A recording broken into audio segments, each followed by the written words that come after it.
Assalamualaikum warahmatullahi wabarakatuh dan selamat sejahtera. Nama saya Nur Nadia Natasha binti Ahmad Fauzi akan mengulaskan sedikit tentang pengurusan strategi.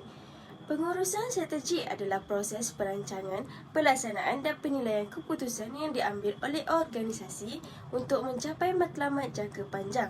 Ia melibatkan penentuan hala tuju syarikat melalui analisis persekitaran dalaman dan luaran, mengenal pasti kekuatan dan kelemahan serta peluang dan ancaman. Pengurusan strategi memastikan organisasi bergerak selaras dengan objektif yang telah ditetapkan sambil menyesuaikan diri dengan perubahan persekitaran. Terdapat 3 kepentingan pengurusan strategi, antaranya adalah mengenal pasti kekuatan dan kelemahan organisasi dengan lebih jelas, mengekang ancaman dari pesaing lain dan memastikan organisasi sentiasa proaktif walaupun terdapat perubahan keadaan. Asas utama pengurusan strategi merujuk kepada prinsip-prinsip atau elemen penting yang menjadi landasan kepada proses pengurusan strategi. Antara asas utama ini termasuk analisis persekitaran, iaitu proses mengenal pasti faktor luaran seperti peluang dan ancaman yang boleh mempengaruhi organisasi. Ini merangkumi analisis persekitaran makro seperti politik, ekonomi, sosial, teknologi dan mikro seperti pesaing, pembekal, pelanggan. Penentuan visi dan misi, iaitu pengurusan strategi bermula dengan mengenal pasti visi dan misi organisasi, iaitu hala tuju, jangka panjang dan matlamat utama organisasi. Seterusnya adalah pembentukan matlamat strategi. Setelah visi dan misi ditetapkan, matlamat strategi yang spesifik dan boleh diukur perlu dibentuk. Matlamat ini bertujuan membantu organisasi mencapai visi dan misinya. Seterusnya, formulasi strategi. Ini melibatkan proses memilih strategi atau pelan tindakan yang terbaik untuk mencapai matlamat yang telah ditetapkan.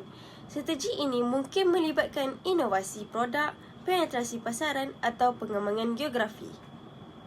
Seterusnya adalah pelaksanaan strategi. Selepas strategi dirumuskan, ia perlu dilaksanakan melalui peragihan sumber yang cekap, pengurusan perubahan dan penilaian prestasi untuk memastikan strategi dijalankan dengan berkesan. Penilaian dan kawalan, pengurusan strategi juga melibatkan penilaian prestasi dan membuat penyesuaian terhadap strategi jika perlu. Ini memastikan strategi relevan dengan perubahan dalam persekitaran dalaman dan luaran. Terdapat 8 proses bagi pengurusan strategi. Yang pertama adalah perancang strategi akan bertanya di mana bisnes kita sekarang, ke mana kita mahu pergi dan bagaimana kita mahu mencapai matlamat organisasi tersebut. Yang kedua, mengenal pasti audit dalaman dan luaran dengan menganalisis kaedah analisis SWOT, iaitu Strength, Weakness, Opportunity and Threat. Potensi, kekuatan dan kelemahan boleh dikawal manakala potensi, peluang dan ancaman tidak boleh dikawal. Potensi kekuatan adalah seperti penyelidikan dan pembangunan yang kuat, produk yang berkualiti tinggi, kelebihan dari segi kos produk. Manakala potensi kelemahan sebagai contoh, inventory yang besar, lebihan kapasiti produk dalam pasaran, imej pasaran produk yang lemah. Potensi peluang pula adalah seperti pasaran luar negara yang baru, kepelbagaian produk, pesaing yang gagal. Dan potensi ancaman antaranya adalah pertumbuhan pasaran yang perlahan, pasaran yang tepu dan ancaman pengambil alihan syarikat. Proses yang ketiga adalah menyenaraikan pelbagai rancangan strategi, mengkaji semula semua pilihan strategi. Yang kelima, memilih strategi yang terbaik.